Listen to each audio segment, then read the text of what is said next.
Hello दोस्तों, क्या हाल है। तारीख आज 3 जून, दिन शनिवार, हिंदी तिथि चतुर्दशी। और आइए बात करते हैं आज के मुख्य समाचार में देश भर की तमाम बड़ी खबरों पर नजर डालते हैं। देखिए, एक तो दुख भरी खबर है दोस्तों, कल हमारे देश में उड़ीसा में शाम के समय रेल हादसा हो गया, आपको पता होगा। और दोस्तों, इस रेल हादसे में रात भर में मरने वालों की संख्या का आंकड़ा काफी ज्यादा बढ़ गया। घटना के समय शुरुआत में 50 लोगों की जान गई थी, फिर देर रात 120 का आंकड़ा हुआ और अभी खबर है कि 200 से भी ज्यादा लोगों की इस हादसे में जान जा चुकी है, जबकि लगभग 1000 लोग इस हादसे में घायल हो गए। यशवंतपुर हावड़ा एक्सप्रेस ट्रेन से कोरोमंडल ट्रेन टकरा गई, फिर मालगाड़ी से भिड़ गई। उड़ीसा के बालासोर जिले में कल देर शाम ये बड़ा हादसा हुआ। हादसे की कुछ तस्वीरें आप देख सकते हैं। इस घटना के बाद देश के प्रधानमंत्री नरेंद्र मोदी ने दुख जताया और रेल मंत्री अश्विनी वैष्णव से बातचीत की स्थितियों का जायजा भी लिया। रेलवे और प्रशासन की तरफ से कुछ हेल्पलाइन नंबर भी जारी किए गए, आप देख सकते हैं। अगर इस घटना से जुड़ी कोई सहायता चाहते हैं तो आप इस नंबर पर संपर्क कर सकते हैं। सरकार की तरफ से मुआवजे की घोषणा भी की गई है। रेल मंत्री अश्विनी वैष्णव ने मृतकों के परिजनों को 10 लाख रुपए, घायलों को 2 लाख रुपए और मामूली घायलों को 50,000 रुपए की सहायता राशि देने की घोषणा की है। अगली खबर है, शिवाजी महाराज के राज्याभिषेक के 350 साल पूरा होने के मौके पर देश के प्रधानमंत्री नरेंद्र मोदी बोले, उन्होंने गुलामी की मानसिकता खत्म की। एक भारत श्रेष्ठ भारत का विजन उनकी प्रेरणा थी और इसी को अब आगे बढ़ाना हमारा मकसद है। अच्छा, देश भर के बेरोजगार युवाओं के लिए अच्छी खबर है। मोदी सरकार का 6ठा रोजगार मेला 13 जून को लगेगा इसी महीने, जिसमें 70,000 से ज्यादा युवाओं को नियुक्ति पत्र बांटे जाएंगे। देश भर के 20 से भी ज्यादा राज्यों में 45 अलग अलग जगहों पर यह रोजगार मेला लगेगा। PM Narendra Modi video conferencing के माध्यम से इसमें हिस्सा लेंगे। और दोस्तों, इसी महीने 22 जून को अमेरिकी सांसद की ज्वाइंट मीटिंग को भी संबोधित करेंगे देश के प्रधानमंत्री।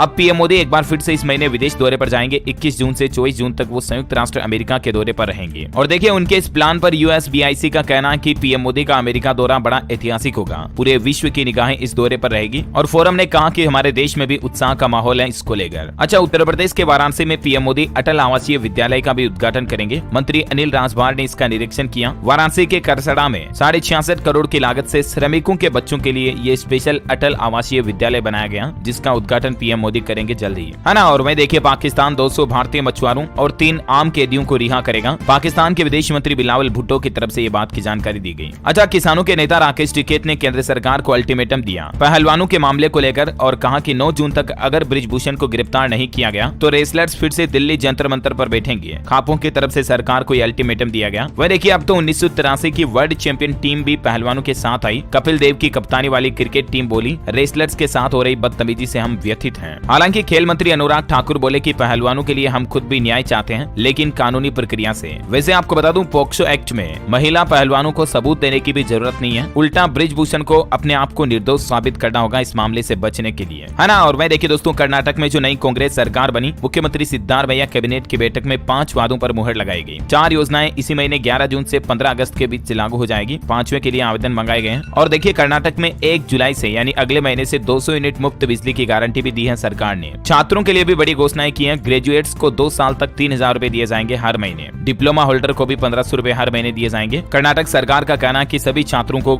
युवा निधि का लाभ मिलेगा जो ग्रेजुएशन या उससे ज्यादा की पढ़ाई कर चुके हैं। अच्छा, राहुल गांधी आजकल अमेरिका दौरे पर है और देखिए, वहाँ वो बोले, आजादी के बाद मानहानि में सबसे बड़ी सजा मुझे मिली। संसद में अडानी पर बोलने के तुरंत बाद मेरी सांसदी चली गई। तो वहीं देखिए, आरएसएस के मोहन भागवत तृतीय वर्ष समापन समारोह पर बोले कि इस्लाम सिर्फ भारत में सुरक्षित है, कुछ धर्म भारत में बाहर से आए, जो रह गए उनमें सुधार हमारी जिम्मेदारी है। वह देखिए, मणिपुर में अब ज्यादातर इलाकों में हालात सामान्य है। हिंसा अब धीरे धीरे कम हो रही, कर्फ्यू में भी ढील दी गई और कई जगहों पर हथियार भी सरेंडर किए गए। ये कुछ तस्वीरें आप देख सकते हैं। गृह मंत्री अमित शाह के मणिपुर दौरे के बाद उनकी अपील पर मणिपुर में 144 से भी ज्यादा हथियारों का सरेंडर हुआ। अभी मणिपुर में 5 जिलों से कर्फ्यू हट चुका है। अच्छा, वही बड़ी खबर है दोस्तों, भारत ने फिर की यूएनएससी में सुधारों की पुरजोर वकालत। कहा, मौजूदा संरचना नई ताकतों को नहीं उभरने देती। अच्छा, रेलवे का बड़ा फैसला देखिए, पटरी पर उतरेगी 3 डुप्लीकेट ट्रेनें, जिससे 70,000 से भी ज्यादा यात्रियों को राहत